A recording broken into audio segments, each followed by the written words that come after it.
Alléluia. Le Seigneur veut encore nous ouvrir l'esprit ce matin. Nous allons parler du tremplin de la famille de Dieu dans les cieux. Le tremplin de la famille de Dieu dans les cieux. Le tremplin de la famille de Dieu dans les cieux. Psaume 119, verset 96, qui est une parole très puissante, nous dit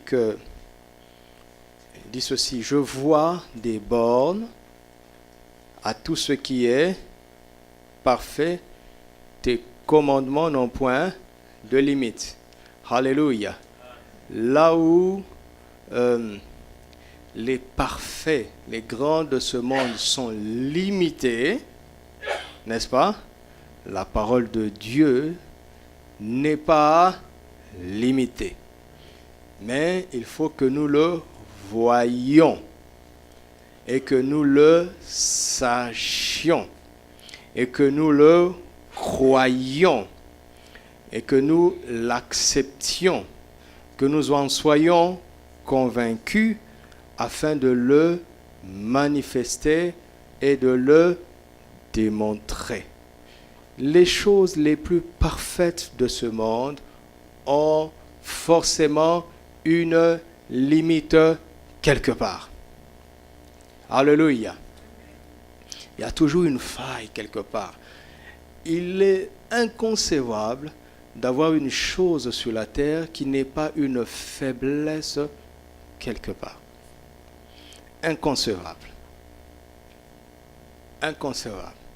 Seule la parole de Dieu, les paroles de Dieu n'ont point de limite. Alors, quand tu fais face à une situation où les parfaits dans ce domaine sont dépassés, qu'est-ce que tu dois faire? Est-ce que tu vas rentrer dans le rang de ceux qui sont dépassés? Ou bien tu vas refuser ça? Quel choix tu vas faire? Je refuse d'être dépassé. Je refuse d'être limité par ceux qui limitent les parfaits. Je refuse et je cherche dans les Écritures la sagesse de Dieu pour surmonter ce problème, pour dépasser cette situation, pour déplacer cette montagne, pour dépasser ce plafond. Alléluia. Nous sommes en train d'évoluer dans une nouvelle pensée à laquelle le Saint-Esprit nous a donné la grâce d'accéder.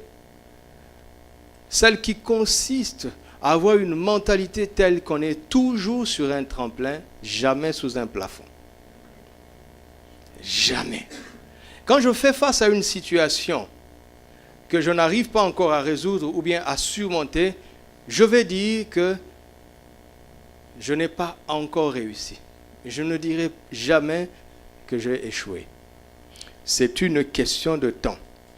J'attends une révélation, j'attends une sagesse, j'attends une parole de connaissance, j'attends une idée, une astuce qui vient de la parole de Dieu pour triompher de cette situation. Alléluia. Alléluia. Le monde est un moule, est un système qui bloque l'humanité. Mais il y a dans la parole de Dieu la sagesse pour renouveler notre intelligence afin que nous échappions à la pesanteur qui sévit dans ce monde, savamment conçu par le diable lui-même.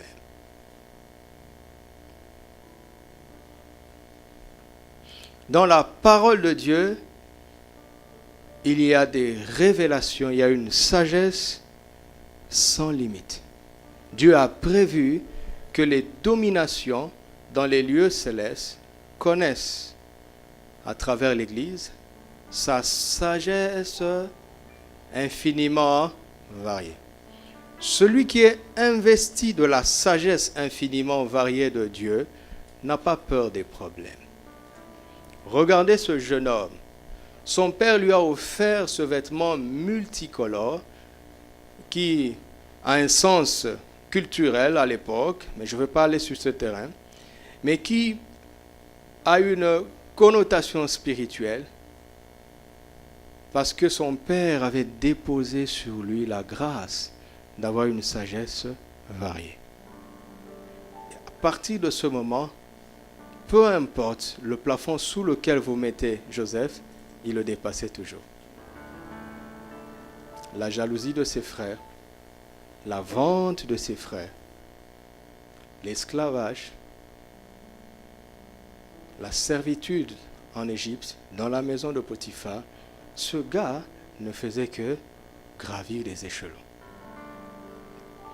Même quand Satan a cru avoir fait son coup de grâce et que le monsieur qui commençait à être promu, qui a finalement été affranchi parce que d'esclave qu'il était, son maître l'employa. Cela veut dire qu'il avait d'abord affranchi.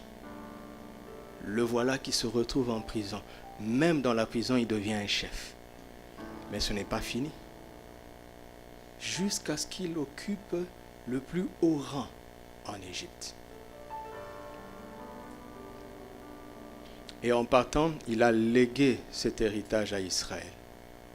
Dans Exode 1, plus on accablait Israël, plus il devenait fort. Parce qu'il y avait un dépôt spirituel en eux qui faisait que peu importe les plafonds que vous emmenez, ils ont un tremplin pour le dépasser. C'est ce que je vois sur le peuple que nous sommes. C'est ce que Dieu a dit, c'est la parole qu'il a libérée pour ces semaines qui viennent. C'est la parole qui vient du ciel. Toujours sur un tremplin, jamais sous un plafond.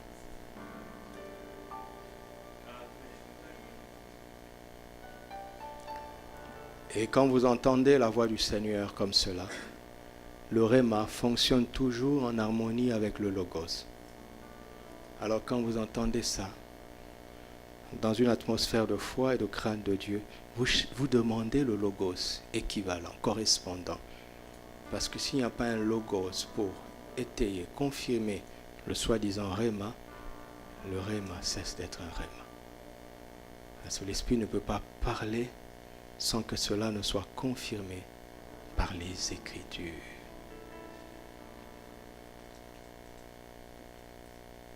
Nous avons reçu sa pensée. Maintenant, nous voulons méditer, étudier pour comprendre de manière concrète comment évoluer dans cette grâce qui est déjà la nôtre. Alléluia. Il y a quelques semaines, nous sommes allés à la plage. Et à un moment donné, les vagues venaient. Et quand les vagues sont devenues plus fortes, nous avons quitté l'eau. Nous qui ne savons pas nager. Et je rentre le soir à la maison, j'allume la télé, je regarde une émission d'un monsieur qui a un comportement différent du mien. Quand les vagues montent, c'est là où lui il court. Quand il n'y a pas de vagues, c'est là où lui il reste dehors. J'ai dit, mais ce gars-là, il est différent de moi. Il savait quelque chose que je ne sais pas. Et il avait un instrument que je n'ai pas. Il avait une planche. Et à cause de la planche, il languissait après les vagues, et même les plus grandes. Dieu a donné à l'Église une nouvelle planche. N'aie pas peur des vagues qui arrivent.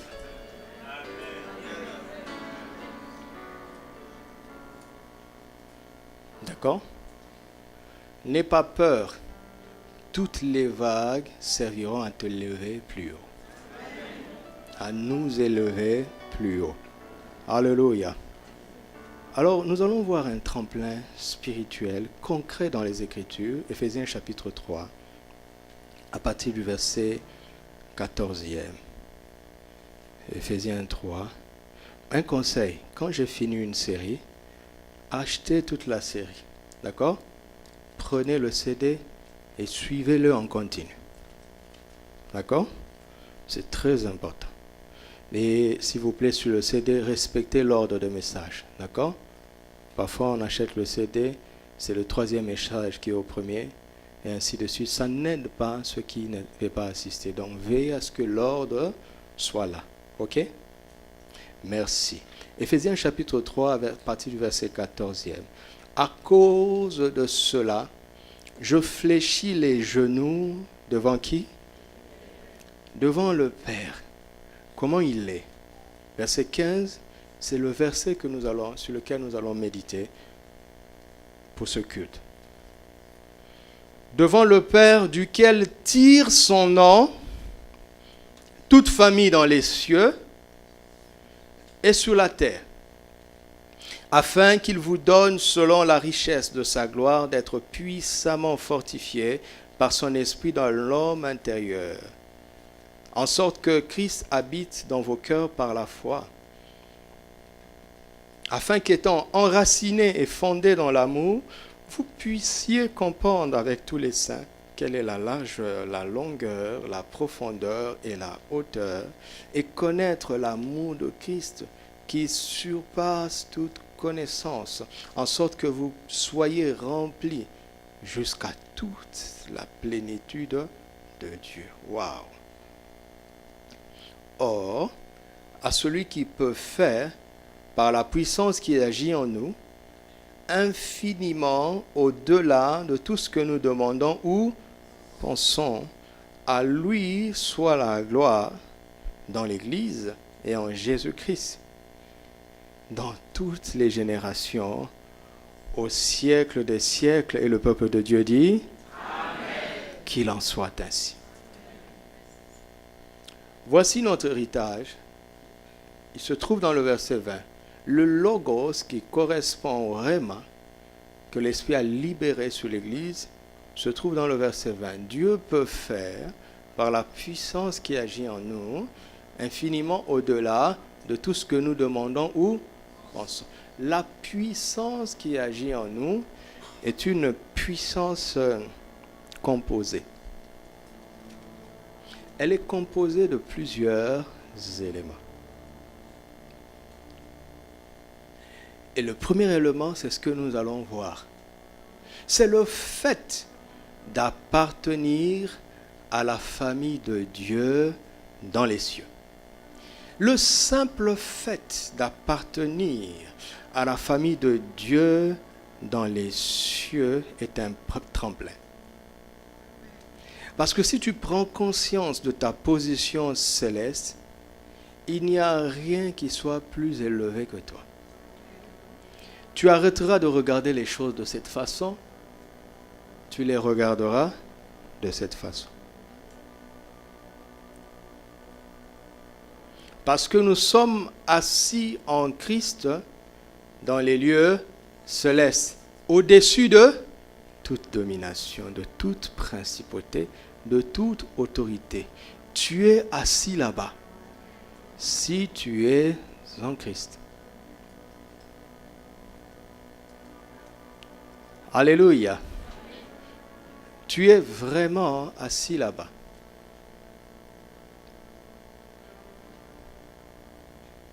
Est-ce vrai? Est-ce des choses spirituelles simplement? Oui, mais pas seulement. C'est un langage légal. Tel que je suis ici, je suis en même temps à Casablanca, au Burkina et en République démocratique du Congo. Mais on peut me localiser physiquement au Maroc. Mais juridiquement, on peut me localiser au Burkina et au Congo. De telle sorte que si le gouvernement burkinabé veut faire des choses, ici, c'est là où vous allez voir la différence entre moi et vous. Si le gouvernement congolais veut faire des choses ici, c'est là où vous allez voir la différence entre moi et vous.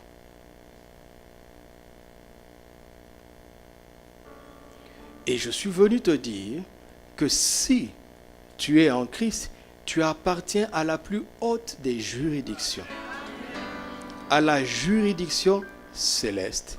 Et si le gouvernement céleste veut faire quelque chose, c'est là où on voit la différence entre les enfants de Dieu et les parfaits de ce monde. Ce qui est triste, c'est que nous commençons notre vie chrétienne sans comprendre ça.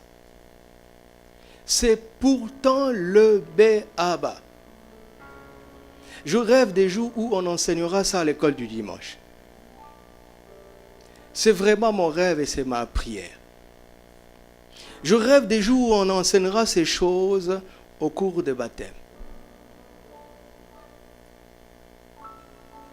Il y a quelques années, j'avais un ami ici au Maroc et un ami aussi dans la foi, un compagnon d'œuvre.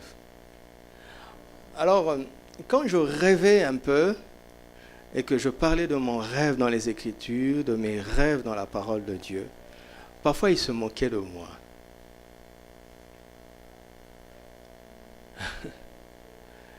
Et il a fini ses études, il a eu une opportunité d'aller étudier en France. Et là-bas, il s'est rendu compte qu'il devait faire grandir sa foi parce qu'il rencontrait des défis importants. Donc, à chaque fois, il m'écrivait pour me dire, je me rappelle souvent de ce que tu m'avais dit. Je me suis dit, si je vais essayer un peu de voir si tes idées-là sont possibles. Surtout que mon apparence, d'accord, ne ressemblait pas aux idées que je développais. Et à cause de mon apparence, il me prenait pour un rêveur.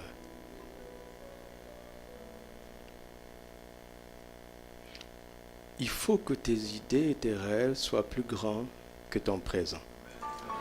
Sinon, tu ne progresses pas. D'accord? Ne soumets pas les principes de la parole de Dieu à ton expérience d'aujourd'hui. Mais crois en quelque chose qui te dépasse et tu vas arriver là-bas. Alléluia.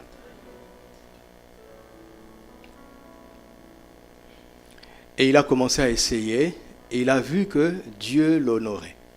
Il a vécu beaucoup de choses, jusqu'à avoir un travail surnaturel.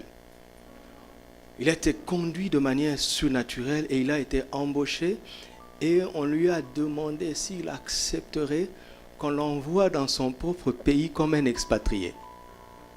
Vous vous rendez compte? On demande ton avis pour t'envoyer dans ton pays, mais avec un statut d'expatrié. Ils savent que c'est ton pays, mais ils te demandent d'accepter d'aller là-bas comme un expat. Et c'est ce qui lui est arrivé. Alors, quand il est arrivé là-bas, il a commencé à chercher une église. Il est rentré dans sa vieille église à laquelle il appartenait avant de venir au Maroc et il s'est rendu compte, il dit, 20 ans plus tard, l'église était au même état, sous la même tente, et il n'y avait rien de mieux si ce n'est que tout avait dégradé. C'est normal. Les mêmes bancs, 20 ans plus tard, ils doivent devenir moins beaux, moins forts et moins chrétiens. Et il avait du mal.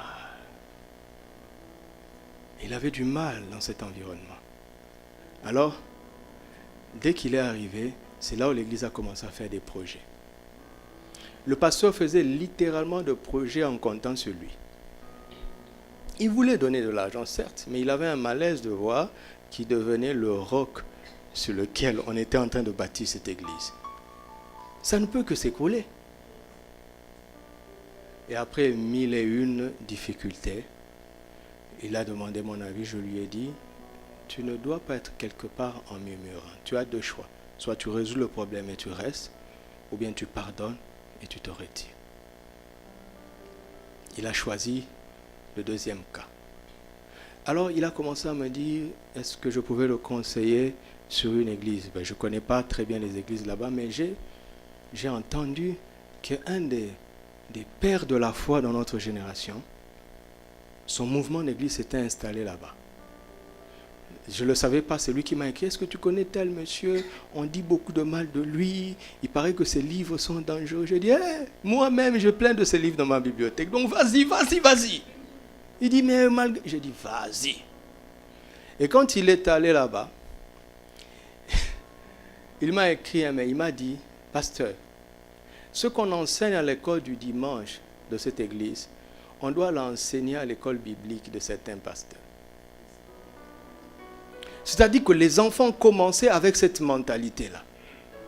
Tu imagines si à 6 ans, tu sais que tu appartiens à la juridiction céleste. Et tu combats le bon combat de la foi depuis l'âge de 6 ans. À 18 ans, tu seras comment? Pourquoi Timothée a été Timothée? Parce qu'il était l'héritier de 2 générations de foi. Son aïeul, Loïs, et sa mère, Eunice. Peut-être que j'ai confondu, mais il y a Eunice et Loïs quand même.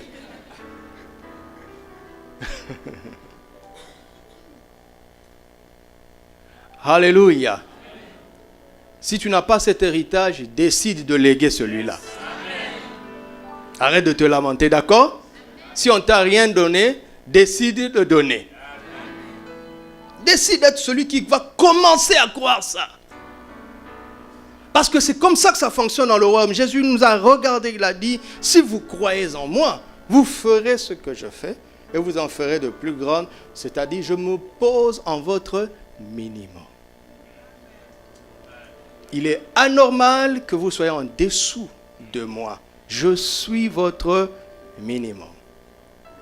Vous vous rendez compte que si le dimanche prochain, si ce dimanche devenait le minimum de tous les prochains dimanches, et ainsi de suite, il y aura des cultes où il y aura la fumée ici.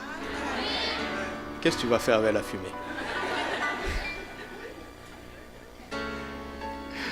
Oh, c'est pour rire, ne sois pas frustré. Pardon. Qu'est-ce que tu vas faire avec la fumée? On va dire, il y a des fumeurs là-bas. Non, on ne fume pas ici. La première chose qui est tellement fondamentale pour Paul, est tellement importante, au point qu'il se dit, à cause de tout cela, j'ai déjà développé tellement de choses, arrêtons-nous un peu, prions pour ça. Je veux changer de méthode de communication, je veux changer de méthode de transmission. J'ai transmis par voie écrite, par voie verbale. Maintenant, je vais leur parler en parlant à Dieu. Alléluia. Quand tu prends ton téléphone et que tu composes le numéro de quelqu'un pour l'appeler, en réalité, ce n'est pas lui que tu appelles. Tu appelles le premier relais qui décode le numéro que tu veux atteindre et ce relais envoie un autre, ainsi de suite, jusqu'à ce que le relais le plus proche de celui que tu veux contacter le contacte. Ce n'est pas lui que tu as appelé directement. D'accord? D'accord? Donc parfois, je peux vous enseigner en parlant au Saint-Esprit.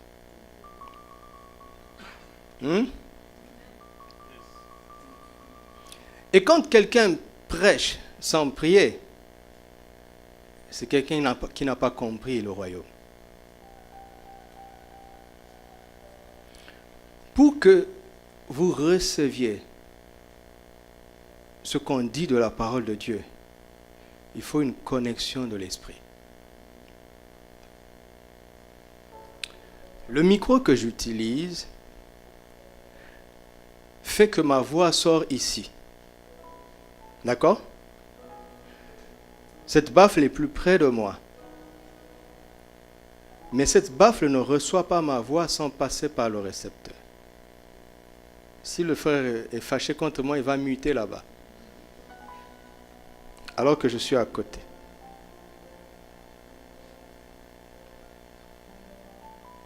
J'étais à Brazzaville et j'ai traversé à Kinshasa. C'est 5 minutes de traversée. Au point que quand tu es dans cette rive, tu vois Kin. D'accord? Et en fait, mon réseau de Kinshasa émettait jusqu'à Brazzaville. Alors je me suis dit, je vais tester quelque chose. Normalement, comme je suis juste à côté, je peux appeler Kin comme un appel local. Quand j'ai lancé l'appel, ça m'a été crédité comme un appel qui n'est pas local. J'ai dit, comment ça? Comment tu sais ça? Comment tu sais ça? Le relais a détecté que j'étais dans une autre juridiction. j'ai dépassé la frontière. Vous vous rendez compte que quand tu es à Kinshasa et que tu veux aller, par exemple, à Lubumbashi, tu vas prendre un avion. Tu fais 1 heure de vol. Mais quand tu es à Kinshasa et que tu appelles Lubumbashi, qui est très très loin, c'est un appel local. Mais quand tu es à Kinshasa et que tu appelles Brazzaville, alors qu'il faut simplement 5 minutes, c'est un appel international. Vous comprenez? Donc ce n'est pas parce qu'on est physiquement proche qu'on est réellement proche. Dis à ton frère à quelle juridiction tu appartiens.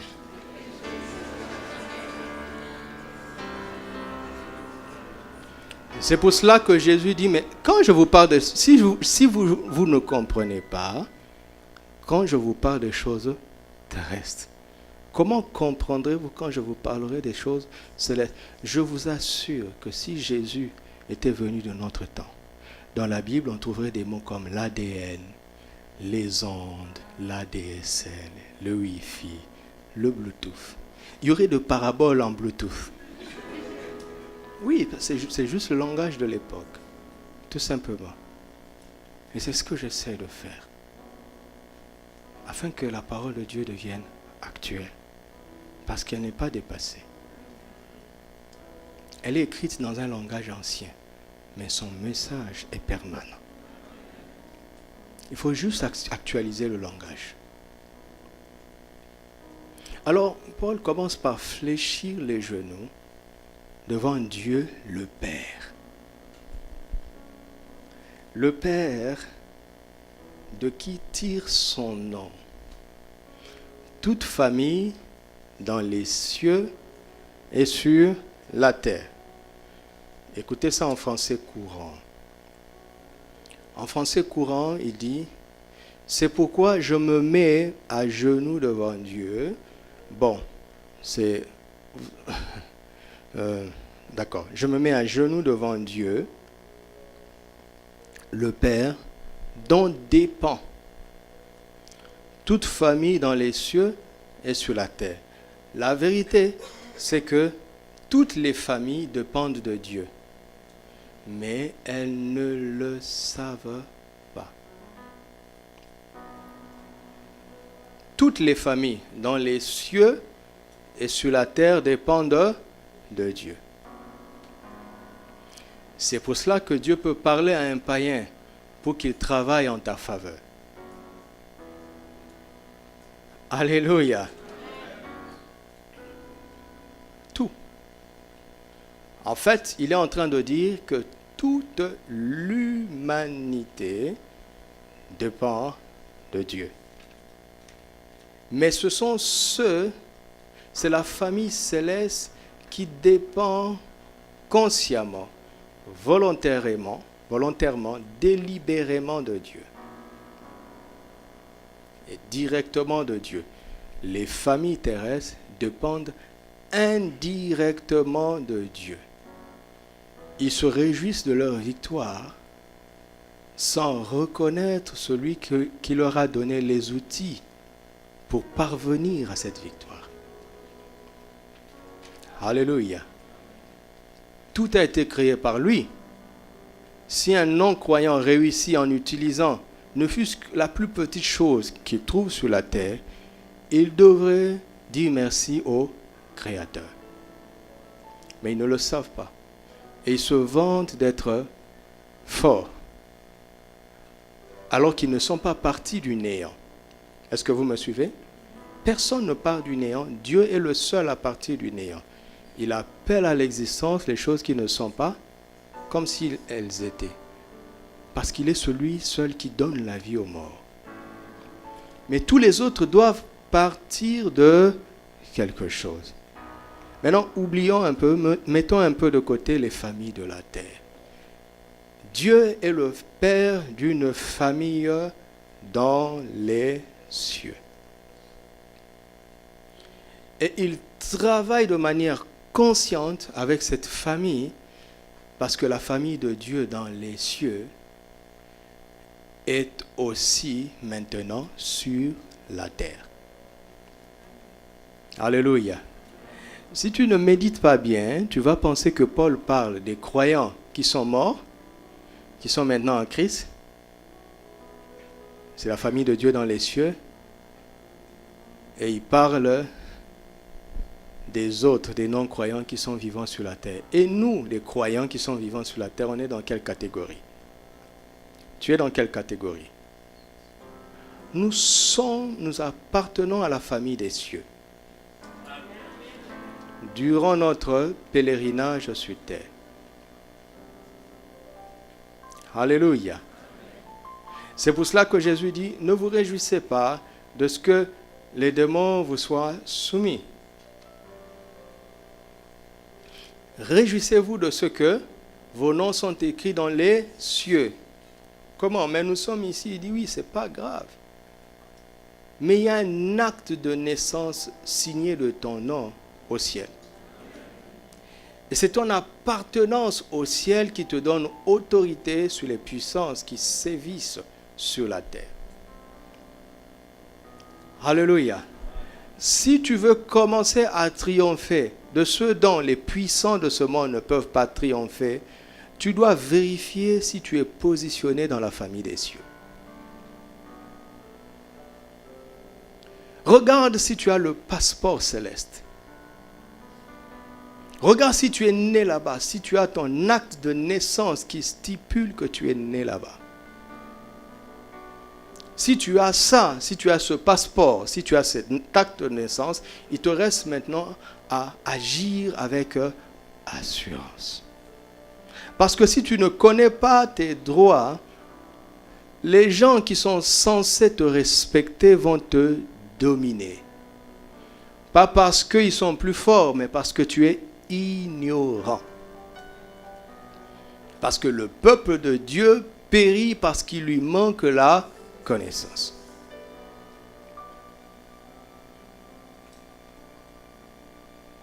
C'est le tout premier sujet de prière de Paul.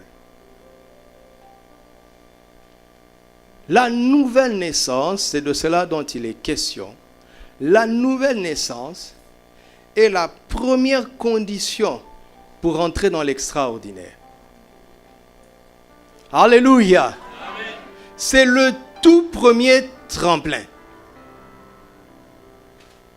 La nouvelle naissance est une naissance surnaturelle, extraordinaire. La nouvelle naissance fait que l'extraordinaire devient ordinaire. Elle fait que le surnaturel devient naturel. Oui, je sais que tu as déjà entendu ça, mais écoute ça encore. Parce que tu dois entendre plusieurs fois jusqu'à ce que tu l'acceptes. Regardez, Nicodème vient dans Jean chapitre 3, verset 1er. Il est impressionné par le ministère d'enseignant de Jésus. Lui, le docteur d'Israël, lui, le boss parmi tous les docteurs qui étaient en Israël à l'époque, vient parler au nom de la classe des docteurs. Il dit, nous savons, il ne dit pas je. Il dit, nous savons, c'est-à-dire que nous avons tenu conseil, nous avons statué sur ton cas. Je me suis renseigné chez tous les docteurs, je demandais, mais qui l'a enseigné? Personne n'a vu le nom de Jésus sur sa liste de classe. Personne. Alors Nicodème, il dit, je comprends pourquoi il est mieux que nous tous. Parce qu'il est un docteur venu de Dieu. Car personne ne peut faire les choses que tu fais si Dieu n'est avec lui. Ah, Jésus dit, écoute, allons droit au but. En vérité, je te dis, si un homme ne naît de nouveau, il ne peut voir le royaume.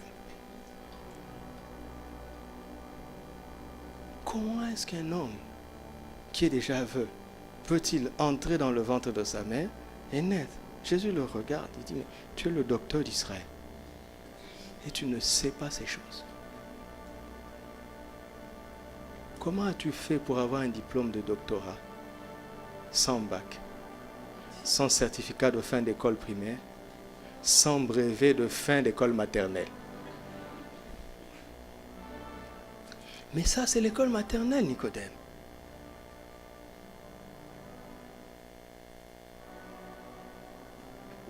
Comment as-tu fait pour arriver là-bas si tu ne sais pas le B bas. Vous comprenez pourquoi nous sommes comme ça? Hein?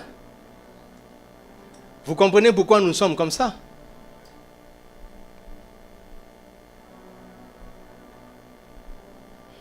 Vous savez, peu importe la grandeur de la vision que Dieu vous donne, vous allez commencer quelque part. Est-ce que vous savez ça? Les Chinois disent qu'un voyage de 1000 km commence par le premier pas. Pour une fois, je donne raison aux Chinois.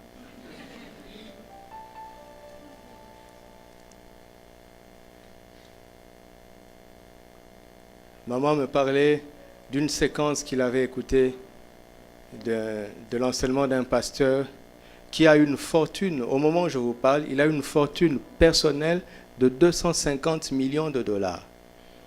Personnelle, hein?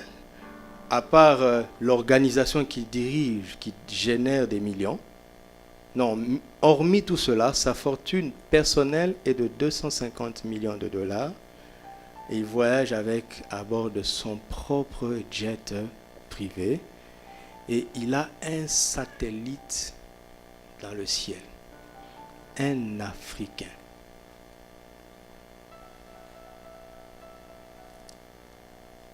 Quand le regard dit « Waouh, la foi, ça marche ». Maintenant, écoutez cet homme. Il raconte comment, quand il a commencé à en croire en ces choses, comment quelqu'un s'est moqué de lui en lui faisant un chèque sans provision. Quand elle me racontait ça, je me suis dit, moi je ne savais pas que lui, il était passé par là. C'est comme s'il était né en même temps millionnaire. Jamais.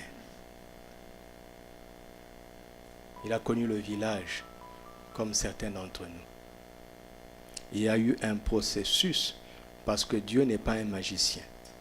Quand Dieu fait quelque chose avec quelqu'un, on peut dire, on sait où il a commencé. Il est passé par cette étape, ensuite par cette étape, ensuite par cette étape. D'accord?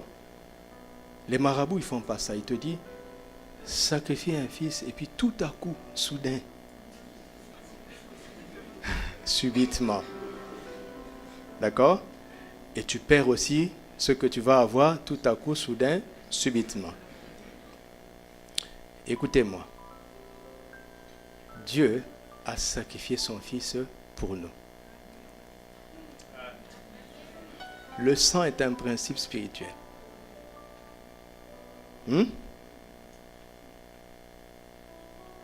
Donc, si quelqu'un te dit, je connais un marabout, ou si tu fais un sacrifice, tu vas avoir ceci. Tu dis, non, moi je connais le plus grand des marabouts qui a déjà sacrifié pour moi.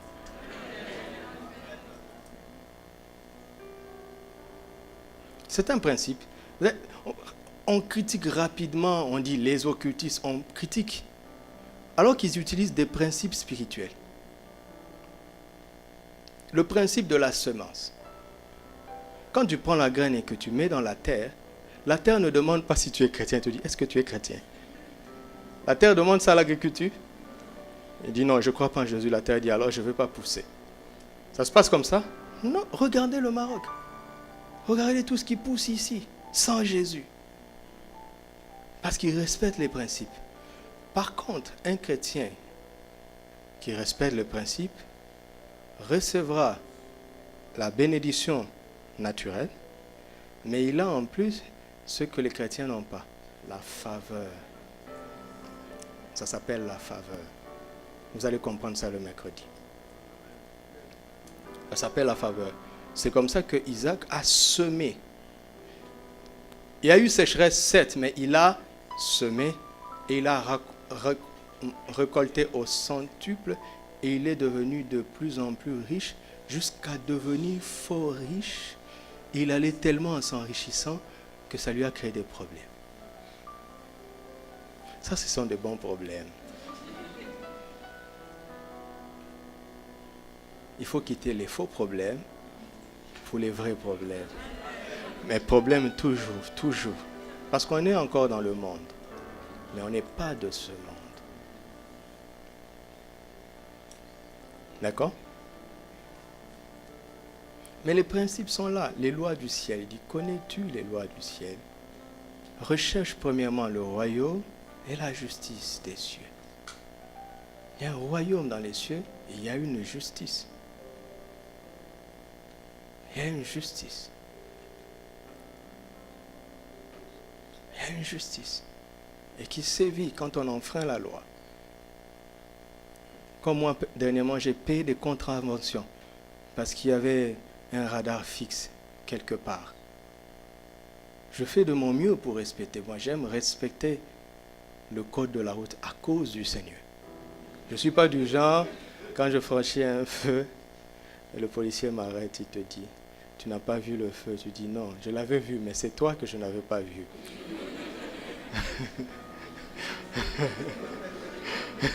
On ne respecte pas le feu à cause du policier, à cause du Seigneur. Et il y a un endroit à Stats où on pouvait rouler jusqu'à 80. Ils ont mis le radar, ils ont fait des travaux, ils ont réduit à 60. C'est vrai que je voyais que les gens roulaient anormalement lentement à cet endroit. Mais moi, je le regardais, je dis, mais ceux-là, ils ne sont pas pressés, je passe. J'ai été flashé autant de fois. Et je dois payer. Nul n'est censé ignorer la loi. Elle te frappera. Mais si tu la connais, elle t'élèvera. Elle te célébrera. Mais c'est un vrai livre, ça. Ça parle de vraies choses de la vie, ce livre. C'est la vérité. Le mot vérité veut dire réalité. C'est la réalité. C'est le livre de la vie. Alléluia. Alors Paul dit, prenez conscience du tremplin fondamental. Le tout premier tremplin, c'est d'appartenir à la famille de Dieu dans les cieux. C'est simplement de naître de nouveau. Écoute-moi, si tu es déjà né de nouveau, ce message te concerne quand même. Ça te concerne quand même. Et si tu n'es pas né de nouveau, reçois Jésus aujourd'hui. Alléluia. Regardez ce que Jésus dit. Il dit dans Jean 3, verset 6 à 8, il dit, « Ce qui est né de la chair est chair, et ce qui est né de l'esprit est esprit. Ne t'étonne pas que je t'ai dit, il faut que vous naissiez de nouveau. » Voilà la doctrine de la nouvelle naissance. « Le vent souffle où il veut, tu en entends le bruit, mais tu ne sais d'où il vient, ni où il va. Il en est ainsi de tout homme qui est né de l'esprit. » Voilà l'histoire de celui qui est né de l'esprit. Celui qui est né de l'esprit est comme un vent. On ne sait pas d'où il vient, ni où il va, mais on voit ses effets. On entend le bruit de son passage. D'accord? On ne peut pas prévoir par où il va passer pour le bloquer. Et on ne peut pas non plus le limiter parce que là où il veut arriver, il va y arriver. Il est inarrêtable. Alléluia. Dites avec moi, je suis né de nouveau. Je suis né de l'esprit.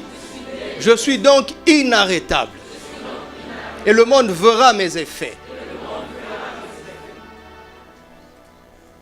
Élie a dû apprendre cette leçon au soir de sa vie et de son ministère. Il y a eu un bruit, un tremblement de terre, mais la Bible dit, l'Éternel n'était pas dans le tremblement. C'est juste un bruit. Il est déjà passé. Moïse a dû apprendre cela quand il a dit, Seigneur, si j'ai trouvé grâce à mes yeux, fais-moi voir ta gloire. Le Seigneur lui dit, personne ne peut me voir et rester en vie. Mais je connais un endroit, je connais un rocher, je te mettrai dans le creux de ce rocher. Tu ne me verras que par derrière, c'est-à-dire quand tu te rendras compte que je suis là, j'étais déjà passé.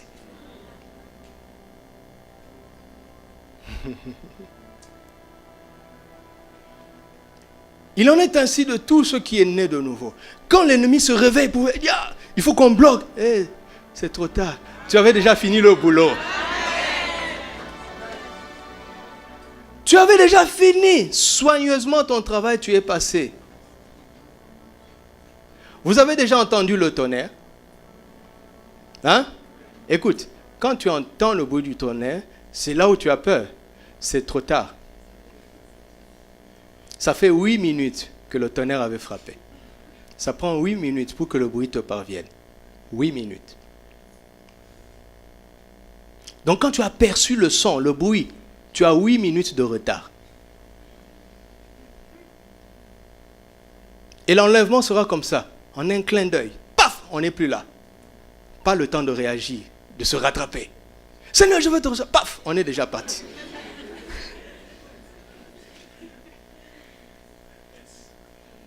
Joue pas avec ça. Entre dans la famille de Dieu maintenant.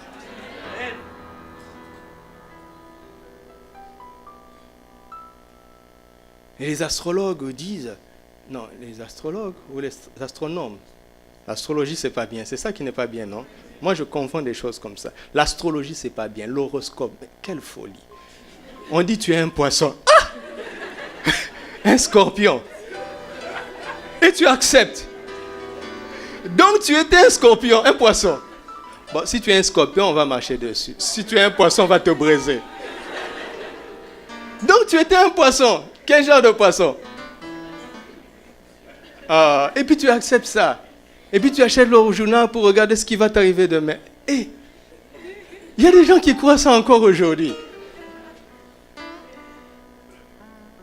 Les astronomes disent, l'étoile que tu vois est morte il y a longtemps. C'est sa lumière qui est parvenue avec du retard. Le diable se lève toujours trop tard pour celui qui est né de nouveau. C'est pas de la blague.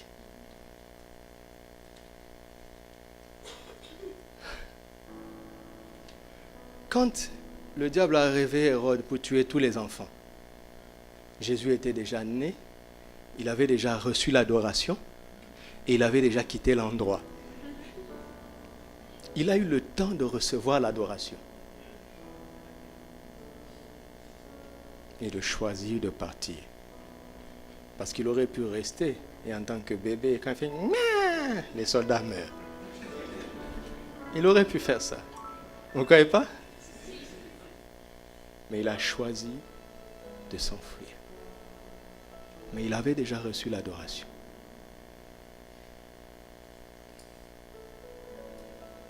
C'est pour ça qu'il a accepté de mourir à la croix. Parce que c'était un piège qui tendait au diable. Quand il est descendu là-bas, le diable a dit, oh, si j'avais su. La Bible dit, s'ils avaient su, ils n'auraient pas crucifié le Seigneur de gloire. Je vous assure, si les Romains avaient compris, si le Sanhédrin avait compris, si le diable avait compris, ils allaient dire, laissons-le tranquille. Parce que si un grain de blé tombé en terre ne meurt, il reste seul. Mais s'il meurt, il porte beaucoup de fruits. Ce qui est étrange, c'est que Jésus avait dit ça. Mais à cause de son apparence, ils n'ont pas cru. Comme maintenant je suis en train de te dire, mais tu me regardes comme ça. Quand tu entendras le bruit 10 ans plus tard, j'étais déjà passé.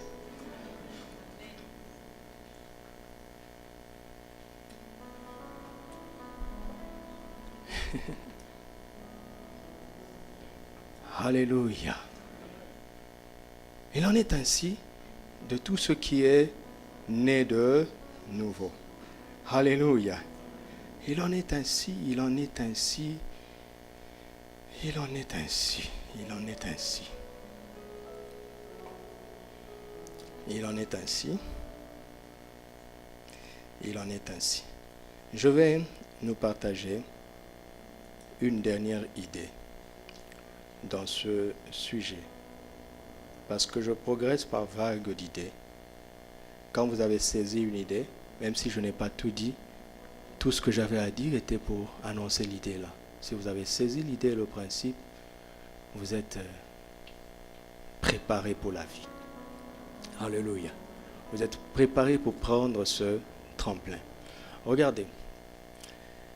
Le tremplin le plus important dans la vie, c'est la nouvelle naissance, n'est-ce pas?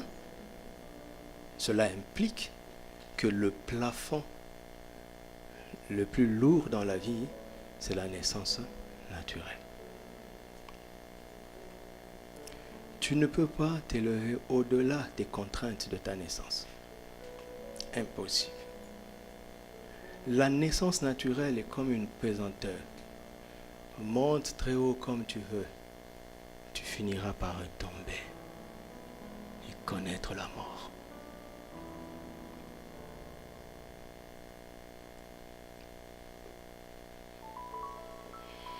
Et quand Dieu a voulu sortir quelqu'un de certaines limites, ces personnes ont senti que leur naissance naturelle était un problème. Ils ont senti ça. Parce que quand Jésus se tient ici, premièrement, si Jésus apparaît ici, il n'a pas besoin de le présenter. Tu sais que c'est lui. Même si tu n'as jamais lu la Bible, les musulmans qui ont vu Jésus racontent que quand ils l'ont vu, ils ont su que c'était lui. D'accord? Et donc quand il est là, tout devient clair. L'homme prend conscience de son vrai problème par sa présence. Parce qu'il est la lumière, c'est lui qui éclaire. C'est comme ça qu'au ciel, quand tu seras au ciel, tu vas rencontrer un chrétien du Pakistan qui est mort en 1940. Mais tu vas le saluer par son nom. Tu sauras qui il est. Mohamed Abdul Jabbar. Comment? À cause de la lumière qui est dans le temple. Dans le temple, il n'y aura ni soleil ni lampe, car le Seigneur lui-même sera la lumière. Il est comme ça. Il est comme ça. Prenons deux cas. Commençons par Gédéon. Juge chapitre 6. Juge chapitre 6. Je ne suis pas en train de dire ça pour te ramener en arrière, mais c'est pour que tu comprennes de quoi le Seigneur t'a libéré. Alléluia. Afin que tu aies plus d'assurance dans la foi. Juge 6 à partir du verset 14e. 14 à 16. L'Éternel se tourna vers lui et dit, va avec la force que tu as et délivre Israël de la main de Madian. N'est-ce pas moi qui t'envoie? Gédéon lui dit, ah mon Seigneur, avec quoi délivrerai-je Israël? Voici, ma famille est la plus pauvre en Manassé et je suis le plus petit dans la maison de mon père qui appartient à la famille la plus pauvre. L'Éternel lui dit, mais, il met un mais à toutes tes origines. Dans leur avantage apparent et dans leur désavantage transparent. Il additionne ça, il met un mais et il dit, je serai, comment? Je serai, et finalement, je dois réussir, oui ou non? Avec Dieu, avec lui, alors que nous avons Christ en nous. L'espérance de la gloire. Gédéon, même si tu es le plus petit, de la plus petite maison, de la famille la plus pauvre, de la région la plus pauvre, même si tu es petit, puissance 10, ça ne fait aucune différence, parce que s'il était aussi puissant, puissance 10, ça ne fait aucune différence. C'est le Seigneur qui fait la différence. C'est lui le facteur qui change tout. Le seul facteur qui compte, c'est lui. Alléluia. Saül a ressenti la même pression. 1 Samuel chapitre 9. 1 Samuel chapitre 9, versets 20 à 21. 1 Samuel 9, 20 à 21. Ne t'inquiète pas des ânesses que tu as perdues il y a 3 jours, car elles sont retrouvées. Et pour qui est réservé tout ce qu'il y a de précieux en Israël? N'est-ce pas pour toi et pour toute la maison de ton père? Saül répondit, ne suis-je pas benjamite, de l'une des plus petites tribus d'Israël? Et ma famille n'est-elle pas la moindre de toutes les familles de la tribu de Benjamin? Pourquoi donc me parles-tu ainsi? Ce discours ne convient pas à quelqu'un de mon rang, de mes origines, de ma famille. Des gens comme nous, on ne nous parle pas comme ça. J'ai grandi en me disant toujours que les meilleures parts, c'est pour les autres. Les miettes, c'est pour nous. D'ailleurs, si on les a, Alhamdoulilah. Ça veut dire gloire à Dieu en arabe. Hein? Ne dis pas sans effet ici, là, au nom de Jésus. Parce que les gens disent sans effet quand on dit ça. Non, non, non.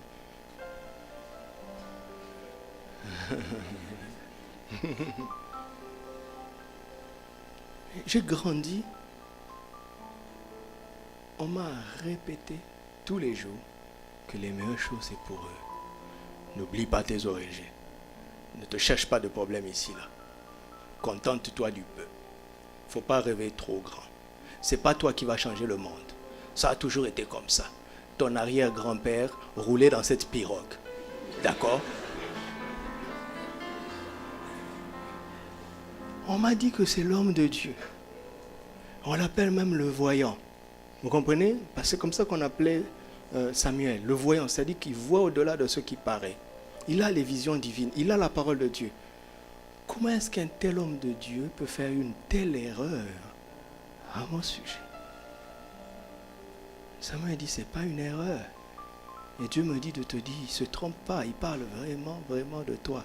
Il ne parle pas de ton voisin. Oublie tes origines.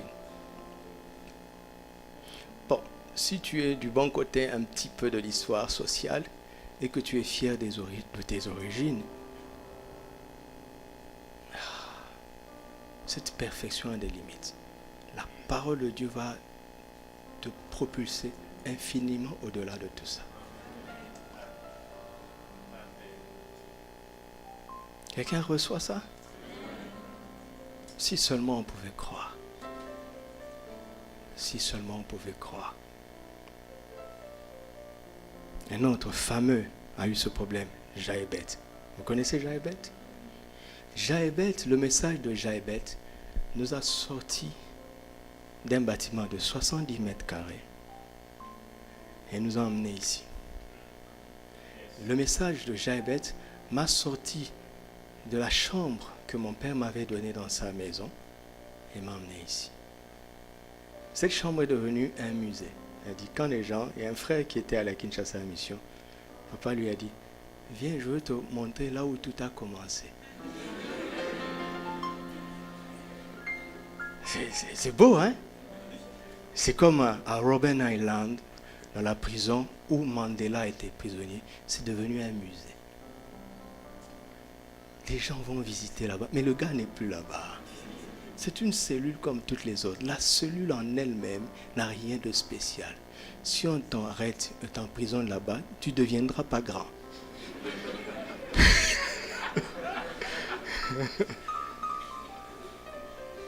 Alléluia. Maintenant, on a besoin de quelque chose qui va nous sortir d'ici. D'accord? Jaébet nous a aidés là-bas. Christ va nous aider ici. Regardez Jaébet. 1 Chronique chapitre 4, versets 9 à 10. Pourquoi? Parce que je sens dans mon esprit de l'irritation. La saison de cet endroit est finie. Dieu a mesuré une nouvelle coudée. Il est temps que nous passions à l'autre bord. Nous avons assez longtemps tourné en rond autour de cette montagne. Il est temps de regarder vers le nord. Comment ça va se faire, Seigneur? Il me dit, mais la difficulté est la même. Quand vous étiez là-bas, l'impossibilité était la même à vos yeux. Je me suis glorifié. Je suis le même et je ne change pas, nous dit le Seigneur. Je suis le même hier, aujourd'hui, éternellement. Je suis capable, je n'ai pas affaibli d'un iota. J'ai conservé toute ma vigueur, mon amour, ma bonté, ma force.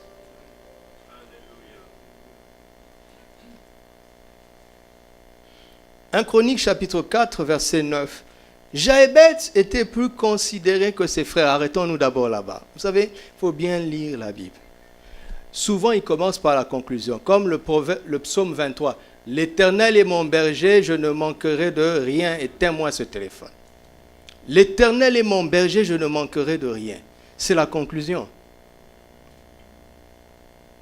La suite montre comment, qu'est-ce qui s'est passé pour qu'il arrive au point où il peut confesser que l'Éternel est son berger, il ne manque de rien. Ça a commencé par le repos. Il me fait reposer dans de verts pâturages. Quand Dieu dit ne t'inquiète pas et que tu refuses, tu as annulé la provision. Tu l'as annulé. Il me dirige près des eaux paisibles.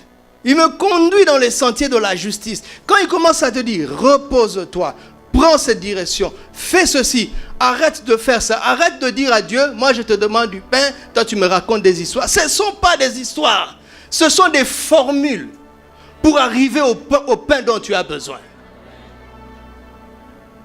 Donc ici c'est une conclusion. Jaébet était plus considéré que ses frères. Qu'est-ce qui s'est passé? Qu'est-ce qui s'est passé? Alors, comme je vous ai dit, Dieu n'est pas un magicien. Il va aller au commencement de l'histoire de Jaébet et il va vous montrer que Jaébet était le plus désavantagé parmi ses frères. Mais cette souffrance l'a amené à chercher Dieu et à crier Dieu. Ses frères avaient une vie plus facile que la sienne. Eh bien, ils ont eu une histoire ordinaire. Lui qui semblait avoir un désavantage a fini par avoir une histoire extraordinaire. Donc ton désavantage est une bénédiction. C'est une bénédiction. Arrête de dire, Seigneur, pourquoi seulement moi? Ça semble facile pour les autres. Qu'est-ce que moi j'ai fait au monde? Qu'est-ce que tu as fait? Tu as aimé Jésus, tu as déclaré la guerre à Satan. Mais celui qui est en toi est plus grand que celui qui est dans ce monde. Arrête. Écoute, supprime le verbe se plaindre de ta mentalité. Supprime les murmures de ta mentalité parce que les murmures et les plaintes n'ajoutent rien. Les soucis ne font que compliquer les choses. Il vaut mieux que le problème ne soit pas résolu sans que tu te plaignes. Mais si le problème n'est pas résolu et que tu te plains, le problème sera là et toi tu détruis ta santé. C'est un peu logique ça. Supprime ça. Supprime ça, on ne m'aime pas. Oublie ça. Dieu t'aime, ça suffit. On ne pense pas à moi. On s'en fout. Dieu pense à toi. Oh, on ne compte pas sur moi. Et quoi encore? Dieu compte sur toi. Oh, j'ai pas d'argent. Oui, tu as le Saint-Esprit.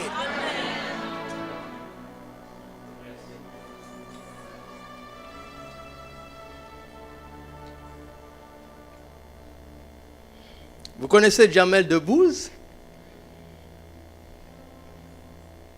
On a reçu Jamel Debbouze dans une émission, dans une université en France. C'est une émission où on appelle les jeunes et on prend des gens qui ont soi-disant réussi pour qu'ils communiquent leurs secrets de par leur expérience. Vous savez, on ne réussit jamais par hasard. Celui qui fait mieux que nous dans un domaine, c'est des choses que nous ne savons pas. Alors, soyons humbles, allons nous asseoir et écoutons-le. Alors il y avait plusieurs intervenants, mais j'ai été marqué par Jamel Debbouze. Jamel Debbouze, c'est la seule fois où je l'ai vu être sérieux. C'était un comique. Mais là, il était sérieux. Il dit, bon, les autres ont raconté leur parcours, c'était intéressant. Il dit, mais moi, excusez-moi, je ne vais pas parler comme eux, je n'ai pas fait les études comme eux, je n'ai pas eu les défis comme eux. Bon, voilà. Mais je pense, il dit, je pense que ma vie a commencé à changer quand j'ai fait cet accident et que j'ai perdu mon bras. Il dit, ma maman est devenue dure avec moi parce que je voulais attirer la pitié. Je disais, moi j'ai un bras de moins que mes frères. Tous les jours, sa maman lui disait, tu n'as rien de moins que tes frères, tu n'as qu'un bras en moins. Il dit, comprenez pas cette phrase. Il se disait, mais quelle méchanceté, venant d'une mère en plus. Quelle méchanceté. Mais maman répétait tellement ça. Un jour, il s'est assis. Il s'est dit, mais qu'est-ce que ça veut dire? C'est là où il a commencé à comprendre qu'il y a des choses qu'il peut faire avec une main. Et croyez-moi, il y a des gens qui peuvent faire avec une main des choses 1000 fois plus grandes que ceux qui ont 4 mains. Et il dit, l'événement le plus important de sa vie, c'était l'accident. Waouh, il est fou. Non, il n'est pas fou. Il a vu la lumière. Quand Dieu dit que toute chose concourt à notre bien, il est vraiment sérieux. Il est vraiment sérieux. Le pire n'existe pas pour celui qui est né d'en haut. Rien de fatal pour celui qui est en Christ. Rien. Ça doit devenir ta mentalité. Tu dois avoir le réflexe. Avant de pleurer, tu dis, c'est pas le pire. Bon, tu pleures quand même. Pour détendre un peu l'âme.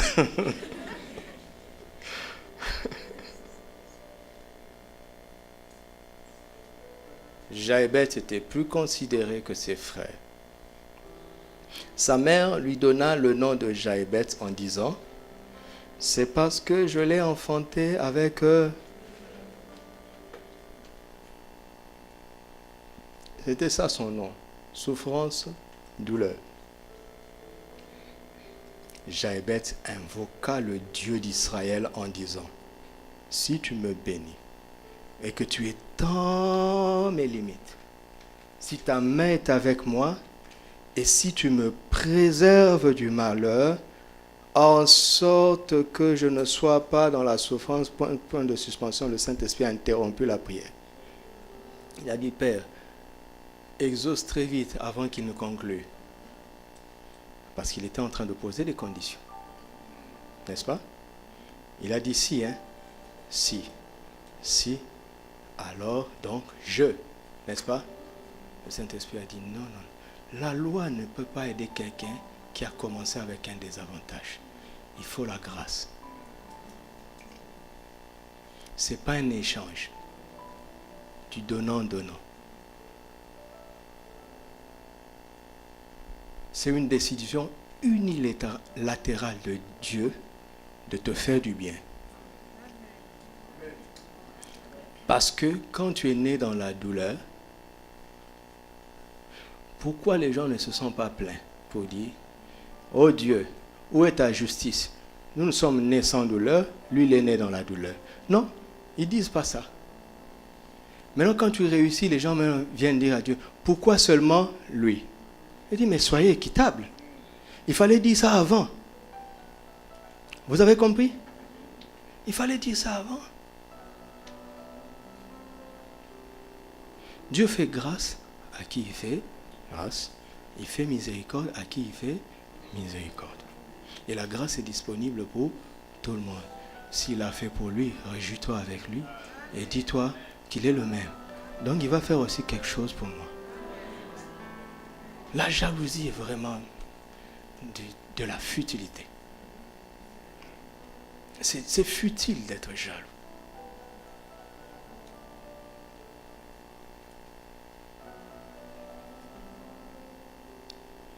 Sa naissance naturelle était un problème, mais la grâce l'a fait échapper à ça. Alléluia. Alléluia. Écoutez-moi. Jésus s'est identifié aussi à ça, n'est-ce pas? Il est né dans un état. Dès sa naissance, on voulait le tuer. Qu'est-ce qu'il a fait au monde? Il a grandi à Nazareth. Quand on dit, peut-il sortir quelque chose de bon à Nazareth, mes amis, c'est sérieux. Il n'y avait rien de bon à Nazareth. Dieu a dit, ok, c'est là-bas que tu vas grandir. Et Jésus a été rejeté par Nazareth. Lisez en Marc 6, à partir du premier verset.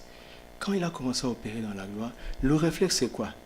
C'est d'aller faire bénéficier les gens qui ont grandi avec toi.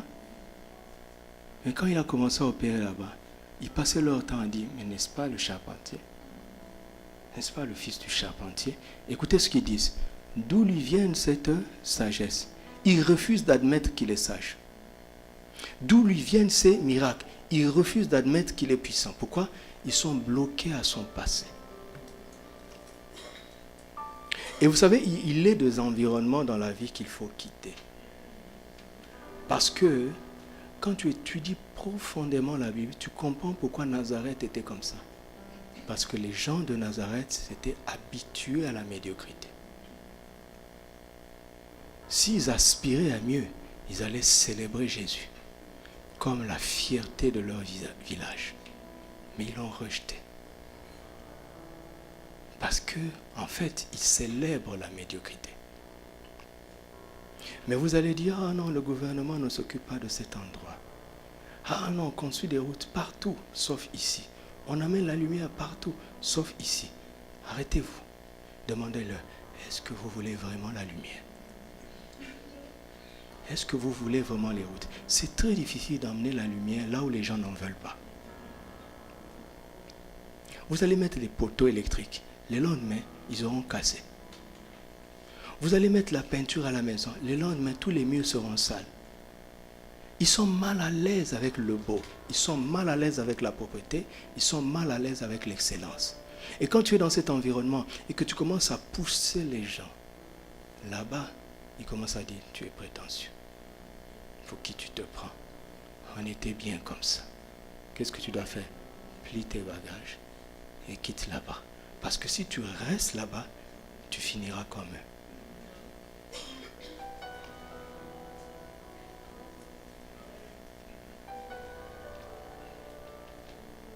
Et quand Jésus apparaît à Paul, dans Acte 26, Jésus est au ciel, n'est-ce pas? Il est assis à la droite du Père, n'est-ce pas? On l'a vu monter au ciel, n'est-ce pas? Il dit à Paul, à Saul de Tarse, je suis Jésus de Nazareth, que tu persécutes. Si j'étais Saul, je dirais, non, tu dois dire, je suis Jésus du ciel. Non. Il se présente comme Jésus de Nazareth. Quel est le message derrière?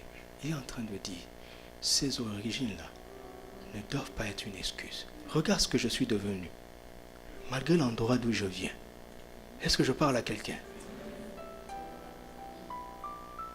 Tu n'as pas d'excuses. Personne n'a des excuses. Si Jésus a quitté là-bas pour aller là-bas, et s'il dit qu'il est le chemin, qu'est-ce qu'il nous reste à faire? C'est de pas.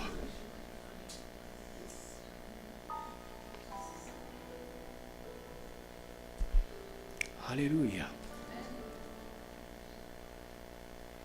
Quand Pierre guérit le paralytique, il dit, c'est par le nom de Jésus de Nazareth. De Nazareth, que cet homme a été raffermi. Jésus de Nazareth.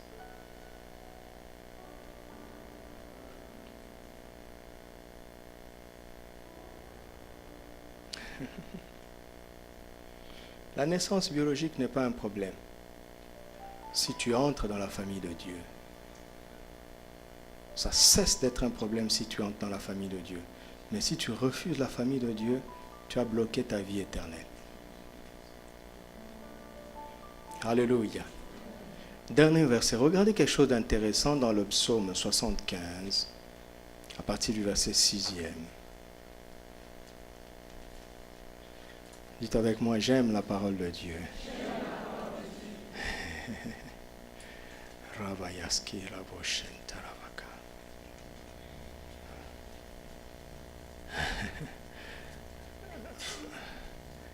N'élevez pas si haut votre tête. Ne parlez pas avec tant d'arrogance. Pourquoi? Continue. Car ce n'est ni de l'Orient, ni de l'Occident, ni du désert que vient l'élévation, mais de Dieu. verset 8, n'est-ce pas? Mais Dieu est celui qui juge, il abaisse l'un et il élève l'autre. Alléluia.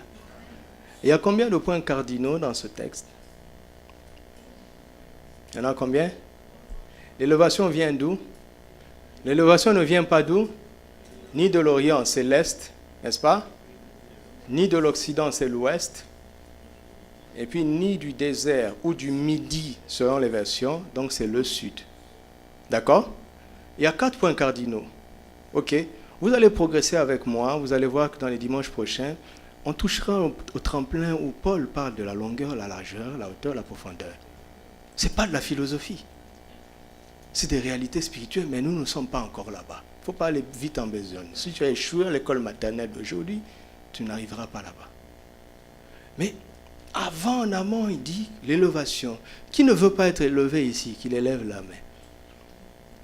Tout le monde est concerné par l'élévation. Donc nous devons savoir d'où ça vient. Il dit, avant de savoir d'où ça vient, sache d'où ça ne vient pas. Procède par élimination. Arrête de le chercher là où d'où ça ne vient pas. Les gens sont devenus arrogants parce qu'ils sont devenus grands. Ils pensaient que c'est par eux-mêmes. Ils ne savent pas. Il est président, dictateur. Il est devenu président. Et il devient dictateur. Et il dit, je suis arrivé par les armes, je veux... Est-ce que tous ceux qui ont fait le coup d'État ont réussi? Pourquoi toi tu as réussi? Ne parle plus avec tant d'arrogance. Ça ne vient ni de l'Est, ni de l'Ouest, ni du Sud. Il ne reste plus que le Nord. Mais il ne cite pas ça. Il ne cite pas le Nord. Mais il dit, Dieu est celui qui juge. Ah bon? J'aurais aimé qu'ils disent, mais de Dieu. Non, non, non, non. Il dit non. On a déjà éliminé les 3 points cardinaux. Il reste le Nord. Mais Dieu est là et il le juge. Il élève l'un et il abaisse l'autre. Voici comment Deutéronome 2:3 affiche. Comment on est arrivé à vous dire ce que je vous dis maintenant? C'est à cause d'une parole que le Saint-Esprit nous a dite. Deutéronome 2:3 dit, vous avez suivi les contours de cette montagne. Tournez-vous vers le nord. Il dit, ça fait longtemps que vous tournez en rond. D'accord? Ça fait longtemps. Maintenant, pour que vous arrêtiez de tourner en rond, vous devez tourner vers le nord. Coïncidence, c'est le seul point qui n'a pas cité. D'où l'élévation ne vient pas. D'accord? Mais il n'a pas osé dire que l'élévation vient du nord. Il n'a pas dit ça. Et étonnamment dans la vie, Dieu a créé ce qu'on appelle le magnétisme. Vous connaissez les aimants, ça attire, ça parle de magnétisme. Et quand tu es perdu quelque part, tu as besoin d'une boussole pour te situer, n'est-ce pas? Et la boussole n'indique que le nord magnétique. Dieu a créé la Terre de telle sorte que le champ magnétique montre où se trouve le nord. Pourquoi? Parce que quand tu fixes bien le nord, alors à partir du nord, tu peux avoir un bon jugement de la bonne direction à prendre. Dieu dit, tu es en train de tourner en rond parce que tu ne sais pas quelle est la direction qu'il faut prendre. Tu es comme quelqu'un qui est perdu dans la mer de ce monde, dans la forêt de ce monde. Même quand on te dit, en fait, le pays où tu dois aller se trouve à l'est. Mais où est l'est? Si on te dit, il faut aller au sud, mais où est le sud? Il faut d'abord une boussole, n'est-ce pas? Et la boussole ne te montre pas les autres endroits si ce n'est le nord, pour que toi tu sois intelligent pour déduire la bonne direction.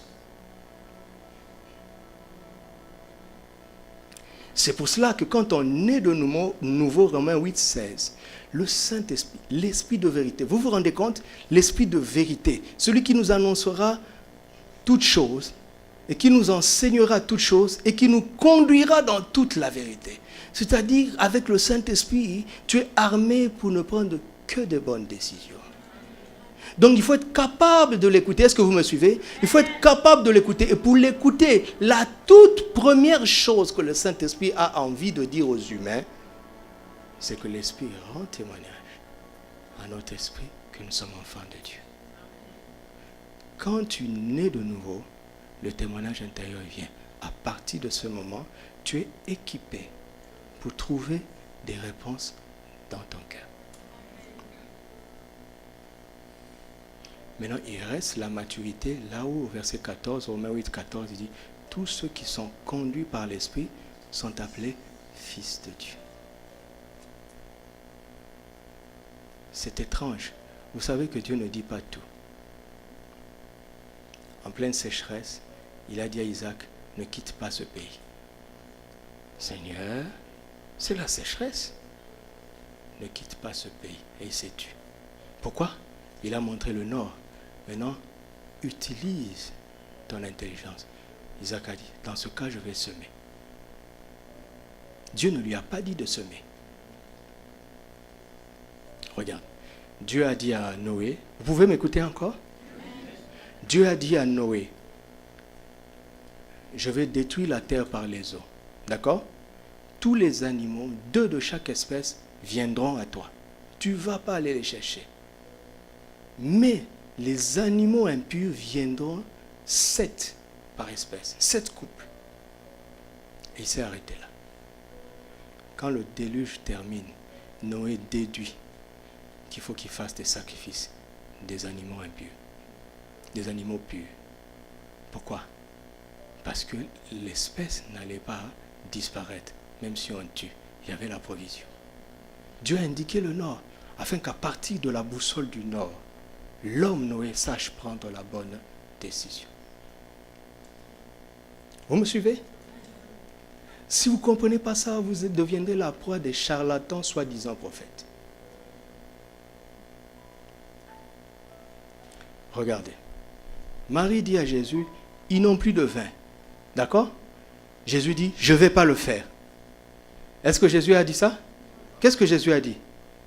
Qu'y a-t-il entre toi et moi? Mon heure n'est pas venue. Ça sous-entend quoi? Si l'heure était venue, j'aurais fait. Jésus n'a pas dit non. Vous me suivez en haut? Jésus n'a pas dit non. Donc Marie, il a dit son heure n'est pas venue. Donc le problème, ce n'est pas qu'il n'est pas capable.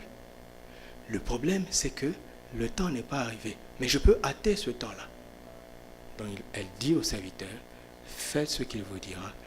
Elle a commencé à prier. Fais que le temps arrive. Jésus n'avait pas dit non.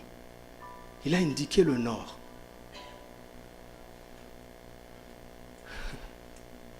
Alléluia. Regarde, la Bible indique le nord. Elle dit, ne vis pas avec une femme en dehors du mariage. C'est le nord. Mais Dieu ne t'a pas dit ne te marie pas. Elle dit non, surveille ton corps. Surveille tes émotions.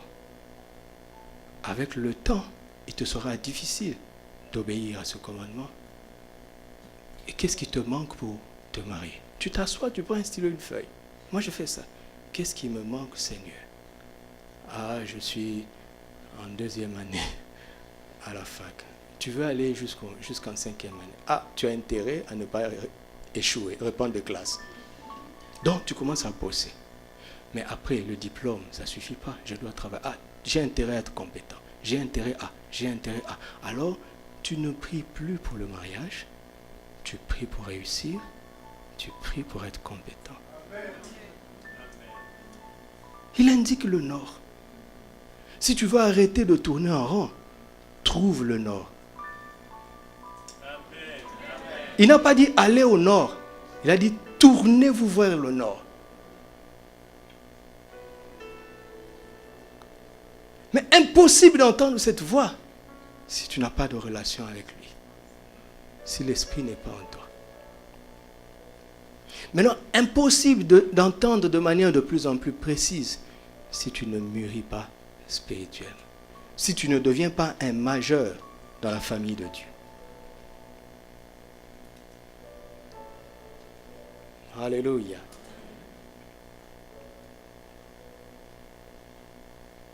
Est-ce qu'il y a quelqu'un qui n'appartient pas encore à cette famille et qui veut entrer dedans, qui se lève avec tous nos yeux ouverts parce qu'il n'y a rien de honteux dedans? C'est la plus grande promotion. Tu n'es pas né de nouveau et tu as besoin de recevoir Jésus comme ton Seigneur et ton Sauveur.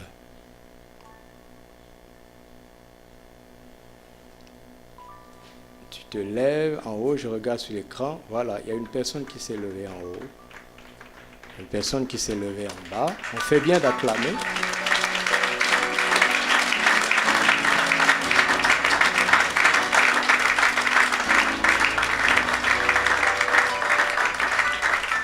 Est-ce qu'il y en a encore?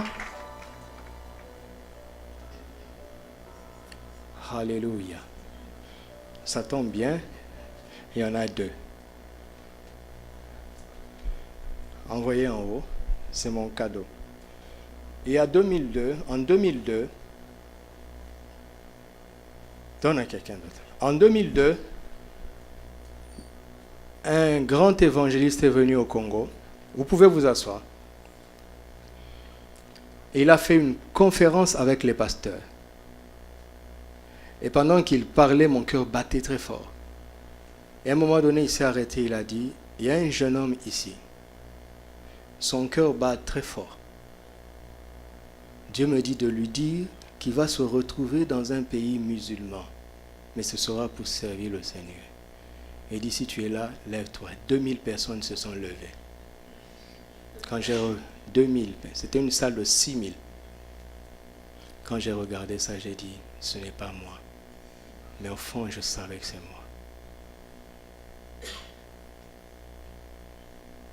Après, il nous a distribué ces documents à tous les pasteurs. Il dit, ne l'offrez à personne si ce n'est à une personne que vous conduisez au salut. Je fouillais dans mes affaires. Je me suis rendu compte qu'il m'en restait 3 exemplaires. Donc ce matin, je viens d'accomplir un engagement d'il y a 2002. Mais je me suis retrouvé dans un pays musulman 2 semaines plus tard, après cette parole de connaissance. Il a montré le nord. Maintenant, reste assis là où tu es et répète cette prière après moi. Ô Dieu, non, c'est seulement pour ceux qui se sont levés, les 2 personnes. Ô Dieu, je te dis merci aujourd'hui parce que tu as parlé à mon cœur et tu m'as touché. J'ai décidé de croire en Jésus, de recevoir ta parole.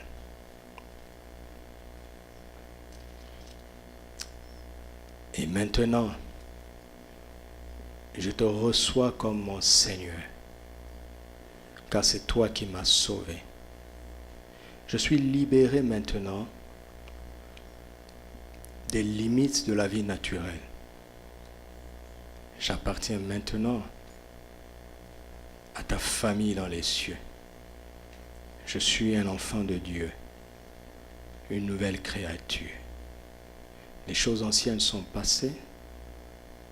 Je vois maintenant que toutes choses sont devenues nouvelles dans mon esprit. Et pour cela, je te dis merci de tout mon cœur. Aide-moi à grandir dans la foi et à ne jamais retourner dans le monde. Je te suis reconnaissant de m'avoir sauvé. Au nom de Jésus, Amen.